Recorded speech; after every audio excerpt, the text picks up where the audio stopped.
Okay, welcome to the Consulting Growth Podcast. I have the pleasure today to be joined by Phil Rolfe, who is at the moment the CEO of Vulcan in Europe, isn't it, Phil? Yeah, so I look after the UK. We're part of a European consultancy with main bases in the Netherlands, the Nordics, and Southeast Europe. So I'm the country managing partner for the UK. And tell us a little bit about what Vulcan does. So the short version is that we're a tech and data consultancy with a consultancy wrapper. So we go to market helping our clients fix their data problems, as we know many have those. We use innovative technology or just regular technology or whatever they've got really to make it better. And then we wrap the consultancy around it. So we help them with professional project management, as well as analytics and sort of testing, PMO type stuff to make sure the projects that they want to do are successful.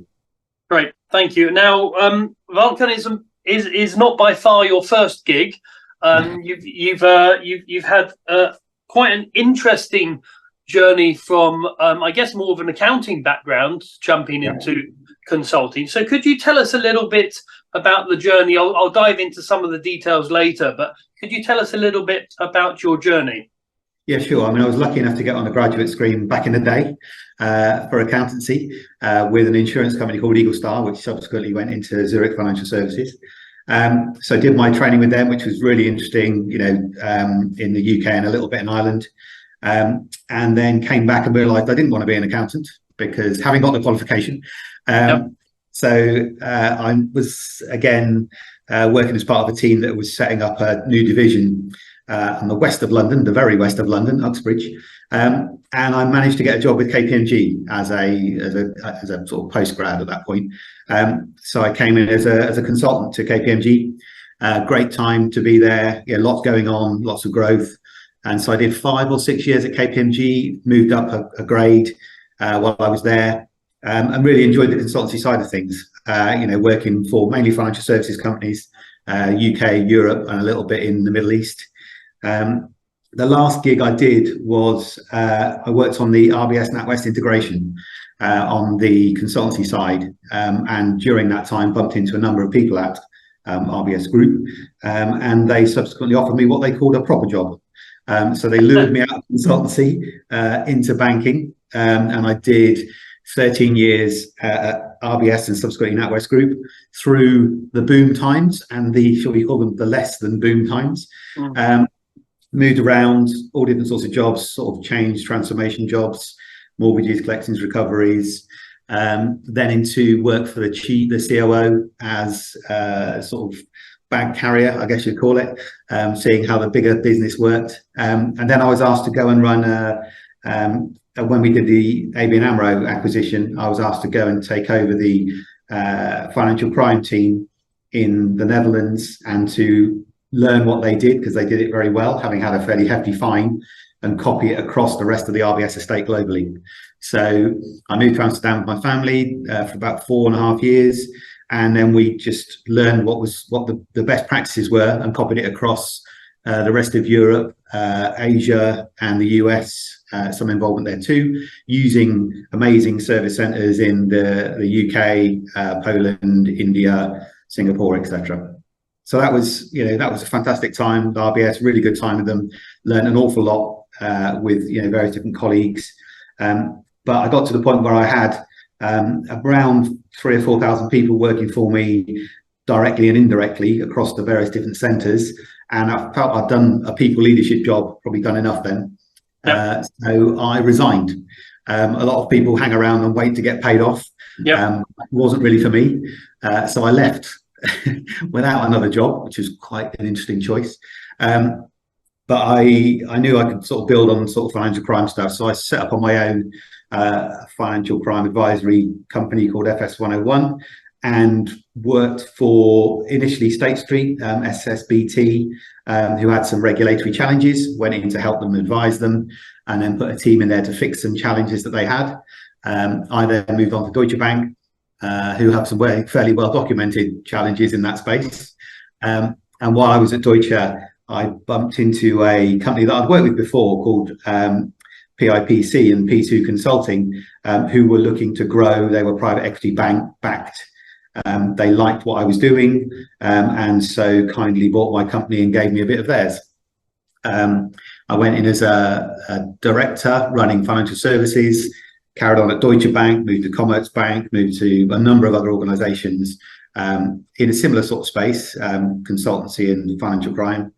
And then I was asked after sort of 18 months, 2 years, to step up to run the company, to run P2 Consulting. That was back into 2019. So that was an interesting challenge, not one I was aiming for, but one that was opportunistic, if you like. Came together with a couple of other guys, so a commercial leader and a financial CFO, and we sort of took over the running day-to-day of P2 for the PE house, Lonsdale Capital Partners, and we ran it straight into COVID, which was quite interesting. I think we were right place, right time, doing the right things, and so we doubled the company in about 18 months. And went on a really strong trajectory, which the private equity house were quite happy with. At the back end of 21, we then went to market, full process, looking at industry and PE. And during that process, we were lucky enough to bump into what was first consulting and subsequently came Valcon. And through the sort of final bids and offers, etc., we accepted Valcon's offer to buy P2. So they asked me to be the managing partner for the UK. In the UK, we had a small first consulting business, pure consultancy. We had a data company, which was Victor Davis, and then we had P2. So we all came together under the Valcon brand in the UK, and I've spent the last couple of years consolidating that part of the organization, coming together under the Valcon brand and doing all the innovations of contracts and stuff, and starting to cross-sell the services. And so here we are now, the back end of 23.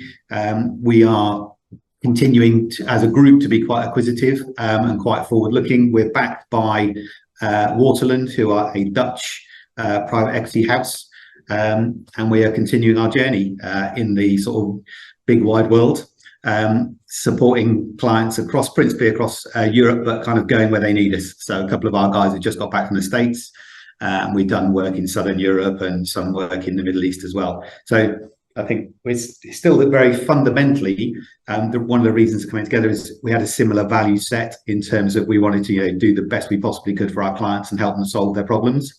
And that seems to have resonated across the organization. So I guess that's the not too short, but fairly short version of how we got here today. Thank you. Really, really interesting. A lot to dive into. You've also managed to keep your hair, which is either genetic or it hasn't been as stressful as it sounds. Yeah, I'm sure my father would disagree with that, but yes, that's just luck, I think. Okay, all right. So, so let's go back to FS 101 when you started that. I'm presuming that wasn't a big firm when that was folded into P2. No, it had about it was just me in terms of employees, but I had 6 or 7 associates working for me who were people I worked with before. We were turning over somewhere. I don't think we actually got a full year's accounts because it was all happening in quite a hurry. So I think we were turning over somewhere between 1.5 million. Okay. With a sort of 30-40% EBITDA. We were obviously very skinny, no back office or any real cost like that. So we were highly profitable and quite small, but we had a good proposition which people seem to like as well. Brilliant. Okay, great. Well, firstly, congratulations on selling that, because that's no mean feat itself. And then jumping to P2, you quite you kind of said, oh, they asked me to run the firm, as if these things are phone at us every day. But there must have been how was that? You also made it sound like it was a bit of a surprise to you. So how did that come about? Yeah, I guess it wasn't. It was never my plan. So I joined P2 because I really liked the leadership, and I liked the company's ethos. It was a very hardworking, sleeves rolled up consultancy. Yep. Really getting things done. They've done some really scary, things with NatWest, RBS, Lloyd's TSB, and stuff like that. So I liked the ethos of the company. I came in and just buried myself in client work, really. So I didn't really have much to do with the sort of running of the business. And we had some very capable leaders. The CEO at the time was Pip Peel, who was the founder. He wanted to move up to chairman. They tried a couple of different routes for people to run the company and didn't really find the right person. So Pip had handed it over, and he came back again to run it for about 6 months. And they went out to market to find somebody to take it over. And I was just doing, I think, a fairly good job of running my accounts. I seemed to get on quite well with the leadership.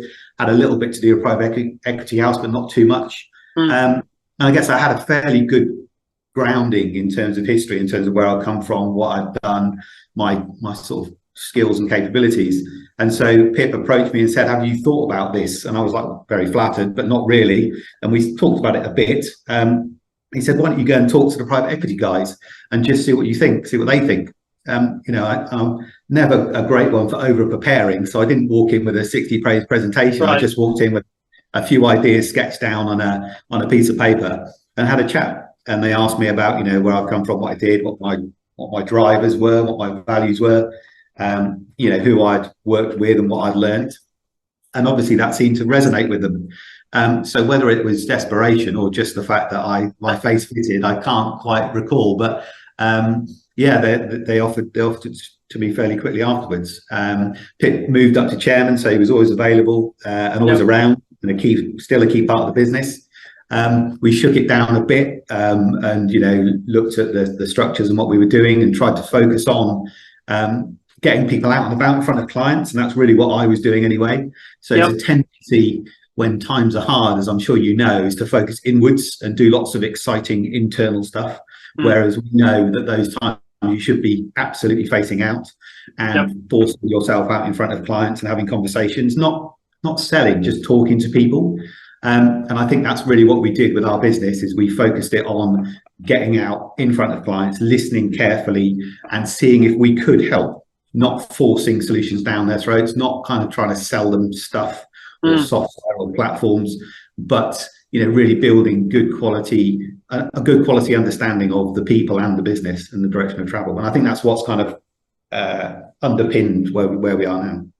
Okay, just a couple of questions there. So that shift to having conversation, sort of more trusted advisor work rather than here's our product, do you want to buy it?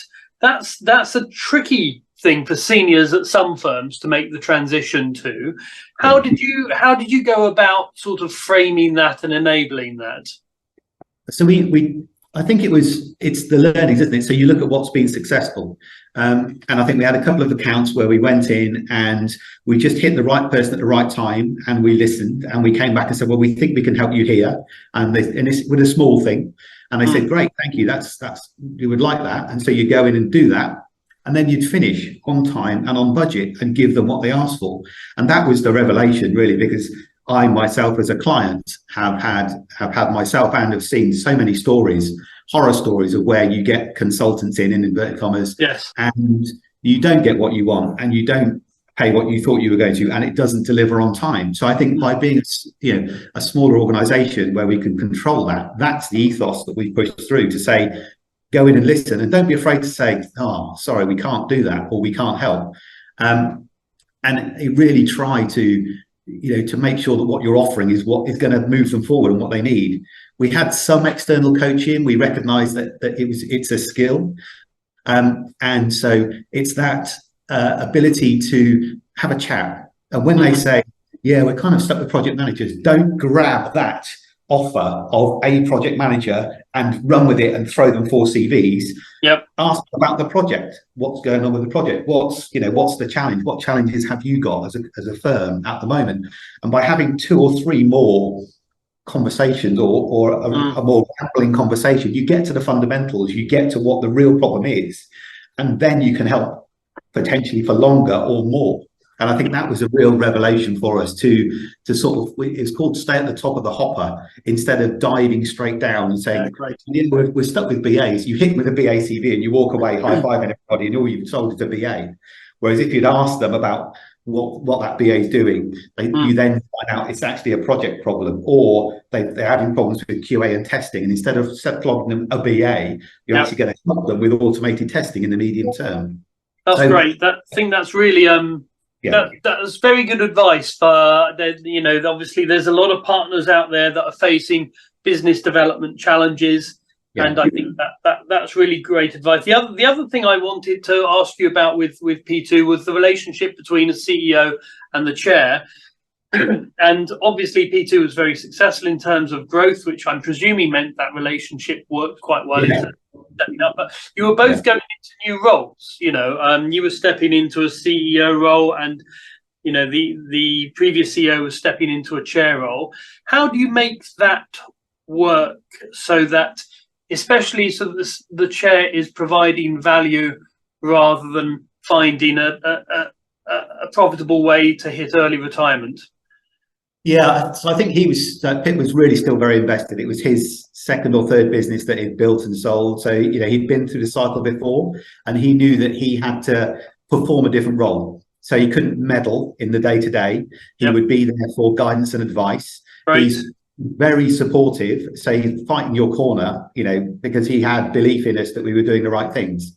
So I think he made it probably easier for me because he was very clear, this is now yours and your leadership teams to run. I'm here if you need me. I'll be in the background. I'll still keep chatting to people and throwing stuff over when I bump into it. But I'm not going to be in the office every day looking over your shoulder. And that meant we kind of had to do it. So there was no option to kind of, ghost back into the fog, if you like, and let us run it. We were front and center. We were the ones running the business day to day. We were the ones reporting to the board. Pip still sat on the board, but it was very much us presenting the performance, us presenting the progress, us managing the challenges. You know, through COVID, we had a little mini Cobra thing, as I'm sure everybody did. And we all worked together and worked out, you know, tried to work out what was going to work and what wasn't, and tried loads of different things, some of which worked and some of which didn't. But we were just always trying to do something more to try and keep our people close, to make them feel valued, you know, because it was all of a sudden forced remoteness that none of us were used to. So we tried all sorts of things, and we were very, very keen. If somebody saw something somewhere else that worked, didn't matter what it was, could have been Tesco's, it could have been, you know, somebody in a charity. We didn't care. We would nick it and copy it and try it, and if it worked, we'd do it again. So I think that ability to adapt and his willingness to step away and let us kind of not sink or swim, because that would have been unfair, but, you know, let us run it from day one, which was the 1st of November 2019, was very clear. It was helpful. Great. Yeah, and that, I mean, it's also rare. I mean, people stepping up to chairs isn't rare, but people stepping up to chairs and actually following through with their promise to stay out of the day-to-day is rare. But of course, you had another, you know, what some CEOs might see as a pressure, and you've got it in Vulcan as well, which is the presence of private equity. How do you make that relationship work? Because we're all aware of stories of private equity either not acting in the best interest of the business or having difficult relationships with CEOs, and then there's stories, you know, which are very successful. So how do you go about making that work? Again, it may just have been luck, but we had a very good initial PE house with Lonsdale. We had a couple of really good partners looking after us, so David and James, and they were interested but not interfering. And I think that can be a real problem with PE. They think they know your business better than you, and they very rarely will. So they understood that we were a services business. They understood that we had ebbs and flows and different pressures. They were a kind of a multi-industry investor, so they weren't specialists in this sector. So they would just generally quiz us on why we thought a course of action was right, you know, what we were doing, but not to the point of pretending they knew more. And I think that's the benefit we had. They were practical and challenging, but in the portfolio we were doing okay or well compared to others. Through COVID, you know, you can imagine there were all sorts of stellar performances and real horror shows. So I think because we were doing well and we were growing and they could see what we were doing was sensible, they didn't interfere. Okay. That's, I think, is the key. If you have a PE house who thinks they know more than you do, even though they're not experts in your industry or your business, I imagine it gets quite fractious. We were very transparent. We never, we didn't tell them everything, but we kept them very well informed. And I think that's, again, previous learnings from previous jobs was nobody likes surprises. So if you think something bad's going to happen, trail it. Even if we were using WhatsApp to let them know such and such had happened, so that when we got to the meeting where we were going to talk about it, they at least had an inkling that there was something challenging going on. So I think there's an information thing, a transparency piece, and us playing a good and positive role, and the PE house understanding what their role was as well. That's great. That's great. And in terms of your own personal journey, how did you find? Because obviously stepping up from a firm where you've got a few associates and you to a firm where there's, I believe eventually when P2 sold, it had nearly 200 people working there. In terms of your learning and the challenges that you experienced, or did your background mean that you felt quite comfortable in that position? I think, again, I've worked for some really good leaders in the past, particularly through my RBS days. And so I saw what good leadership was and what not good leadership was as well. So that helped in that you understand that your role is there to be supportive and to guide, not necessarily to do. There's a certain amount of shaking hands and kissing babies that's necessary, which is great. We're out and about. You're not the expert in the room as well. When I moved to Amsterdam with RBS, I knew nothing about financial crime, and I was sat running a team of 100 plus Dutch professional financial crime business leaders and analysts and incredibly technical people. And so that was a real shock, because there's no choice other than to admit that you didn't know what they were talking about half the time, and to just scribble down 3-letter acronyms all day and then try and find out what they were.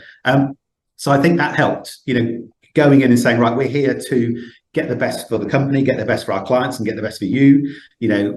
We have a flat structure, which always helps, I think, because you can sort of find out what's going on, and people find it relatively easy to converse. An open structure so that messages can get through and people can come and see you as well, I think really helps. And so that for me was the foundation, which I'd learned through probably my RBS NatWest days, bringing into this role to say, okay, I'm here to kind of coordinate and corral and encourage, rather than do all the jobs that I've done before. And hopefully we picked some good people to stay, and we encouraged others to move on, and the wider group can see that was the right choices. We helped focus. We probably invested a bit more in marketing, a bit more in PR, a bit more in sort of celebrating success. But that hopefully we could see the benefits of that as we went, to be honest. Yes. So, well, I mean, it's been a great success in terms of growth and exit. And I know I was doing obviously some background research, and when the transaction happened, the private equity Lonsdale were very keen on saying that they made more than their investment back. I think 2.5 times their investment, which was it isn't always the case, as we know. I mean, the good thing is they were happy with the outcome. So we remain in contact, and I'm sure they'll be there if we needed sort of further advice. So they were a good bunch of people to work with, and we believe we're a good investment for them. So great. Okay, so now you're now part of an even bigger company. So jumping to Valcon and getting the CEO of UK position. I'm not sure, is that the official title, or is that managing partner? I think, just because we're a super partnership. Yeah. Okay, so and that, I guess, with the other companies that Vulcan has bought in the UK, but also across, I'm guessing there's a fair bit of integration work that needs to happen in the first couple of years. Yeah, I mean, I think having been through integrations before and having led integrations, my view is you do it as quickly as you can and is in a high control environment. So we decided to put our CFO in to lead it because we were joining another group, and we also pulled a program manager off client site and asked him to run it as well. So I think that's the only way to do it. So we ran it just like a client engagement. So it had weekly project control committees, monthly steering groups. We're reporting to the board on updates, and we set ourselves some challenging timelines because these things can drag forever. Things like changing email addresses, changing corporate addresses, all the stuff that's just a pain. You can kick into the long grass for as long as you like, but until you embrace it, and the back office systems as well. So we've got the booking systems, we've got the accounting systems and the revenue systems. You can make excuses as to why you don't quite align yet and why we're not doing it, but it just creates more pain. So we did it in almost 6 months dead. So from January to June, we had all the contracts novated. We were on the booking system. We were on the timesheet systems. We had the email addresses redone, and the websites were launched as well. So I think that is, for me, really part of. And then the rest of the year, we could just get on with the real business. So there's no doubt that during that integration period, there's an element of leadership time which is spent on integration, whether you like it or not. And the whole business has to carry on underneath. So that was a learning from previously. That was an RBS NatWest classic integration thing. You don't do tourism. You get in, you make a decision, you get on with it, and everyone else stops complaining. It was a classic, get on and do it type approach.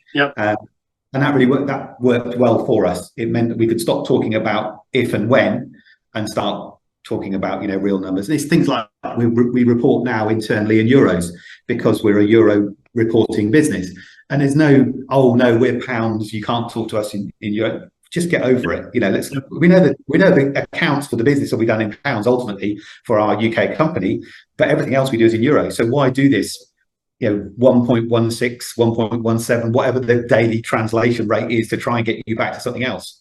I think again, it's just where you can simplify like that. I think it's key, really. I'd like to get your view on things that you might have done differently. And obviously, there's a series of success stories here, but a lot of people listening to the podcast are CEOs of companies that are a lot smaller than Vulcan, very often, 50, 60, 100 people, some, 10 to 15 people, but they're aiming to get to where, P2 say was. In terms of making that growth work, and overcoming some of the inflection points, very often, clients, when I'm joining them, will say, we're stuck at 500,000. We don't know how, we've tried several times, we can't get past it. Or, now we're stuck at 10 million. We've tried several times, we can't get past it. In terms of making that growth work in your type of firm, I guess, what are the key insights and what have you learned along the journey? So I think you're right. There's a point where you're small, and I guess, 1 or 2 million turnover, where you can do it yourself. You can do the timesheets, the invoicing, the marketing, all that kind of stuff you can do yourself. But there is a point where you have to start buying in fixed costs. You have to get particularly financial support, and full-time type stuff. And those are steps where your fixed costs suddenly go up by material amount. So I think one of the things I did straight off the bat was I got external financial support. So I had an accountant doing all my stuff for me, all my not my invoicing and my prep, but all my tax, all my basic HMRC related stuff. So I knew that was being professionally done by someone who did it for a living, as opposed to trying to do that myself. Because that, although I'm an accountant, that would have blown my mind. That would just mean, so if your VAT is okay, if your submissions are okay, your quarterly submissions are okay, you're not going to get in trouble with the authorities, and that can be a massive burden. So at the small level, I think that's the point. I got to the point where I was 6 or 7 people in the business, as I said, turning over, I don't think we did a whole year, but I think we'd have been about 1.5+ million revenue, where I would probably have needed someone to come and start running it with me, or coming and doing the finances properly, because I was doing stuff at evenings and weekends, you know, doing time Yep. sheets, doing invoicing, chasing debts, etc. And it's not that sustainable. And if you're not careful, you just spend your whole time doing that and no time doing the fun stuff, Yes. which is going out and actually doing the work, Yes. which is what the client most value and what they buy you for. And people very often think, well, I haven't got the money to, you know, spend on that. But then you've got to think about the extra time you could be billing for, exactly. which very often more than pays for that. And evenings and weekends isn't sustainable. You know, you've got other things to do. You've got families. You've got other activities you need to do. So I do think there's a point where, and that's potentially a fixed cost of tens of thousands of pounds for a part-time, or maybe even more for a full-time person. Yep. Then you need to look at the things you're not good at. So I wasn't particularly good at sales. I was just particularly good at delivery. And I bumped into people who realized that, and so let me go and do delivery. Whereas going out and selling was terrifying. So I would have had to think about how I did sales. And it's not just lead gen, because that's, you know, you buy that off the shelf and then you find yourself in front of somebody effectively doing the sales. So you've got these points where getting extra finance comes at, let's just say 100 or 150,000. Getting a good salesperson in comes at 100, 150,000. And all of a sudden your cost base goes up by 300 grand without in the blink of time. So I think it's that point where you either do that and recognize you're going to take a dip and then go again. You don't, or you sell. And P2 came along at that point in my journey where they said, we can take away the finance, the marketing, the sales, and just let you do what you like. So that was perfect for me, but it's not perfect for everybody. And the challenge is, if you're going to build, getting the right person or people is very, very difficult. And I think that's what I was also concerned about, is if I brought in a finance person or a salesperson, how did I know they were going to be right for me and the journey I was on with my business? And it can take you several months to find them, several months to work their notice, and then several months to find they're not right. And all of a sudden you're a year down the line with the wrong person in the job, and you're having to deal with that as well. So I think those small business challenges are quite unique. And if you can come together as a pair, you know, as a partnership, or a couple of people who are good at different things, that's great. Or if you know somebody from the past who was great and you got on with, then that's a good reason to get them in. The people hired working for me at FS 101 were all people I've worked with before, all people I liked, I got on with, I understood, I respected their knowledge and skills and experience, and they wanted to work for me, which was, you know, win-win really. That's my kind of small business challenge thing. And then you move up again and you're starting to really push, and that's where you do need those specialists. And it's about finding the right people. As I said, I was very lucky. I came together with an excellent CFO, and I came together with an excellent chief commercial officer as well. And so the things that I wasn't good at or didn't want to do, CFO stuff was completely done, and the selling stuff was done. I was, you know, part of those go-to-market things, and I was in the room as well. But the people asking a different question, you know, have you got the budget? Have you got the sign-off? All the things that make you really cringe as a kind of a non-salesy person. We had professionals in the room who are really good at that, to fill in those gaps. So I think it's finding what you're good at and not being afraid to say, I'm not good at this, or I'm not confident at this, and therefore I need somebody to help me. And I'm going to focus really hard on finding the right person who's got the right skills, attitude, you know, values that seem to gel with me, so that we can go on that journey in the next year. Can I ask you on that specific point? I have a few founders in the past have said, look, we don't need a CFO. We've got a bookkeeper.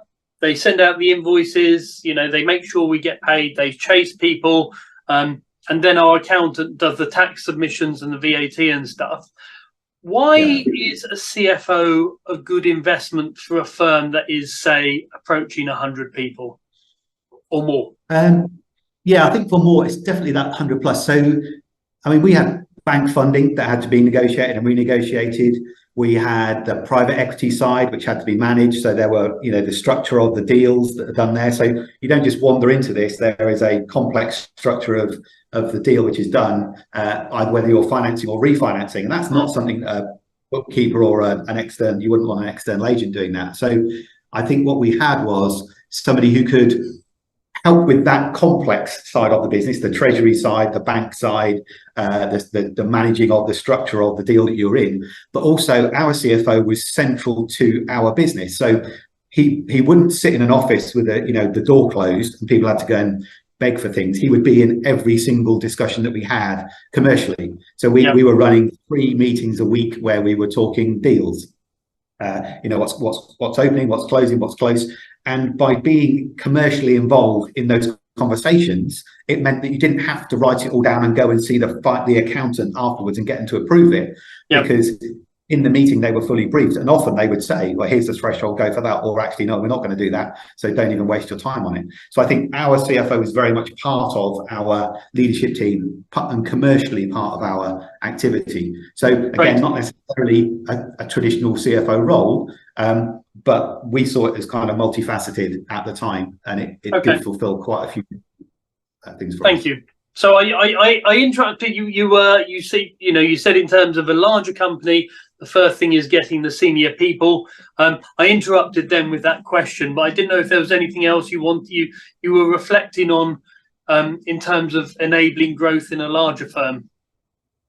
I do think you need to be clear on where you're going and what you're doing, and that's something that we've struggled with a number of times in a number of different businesses, because there is a tendency to chase every taxi, particularly when you're small.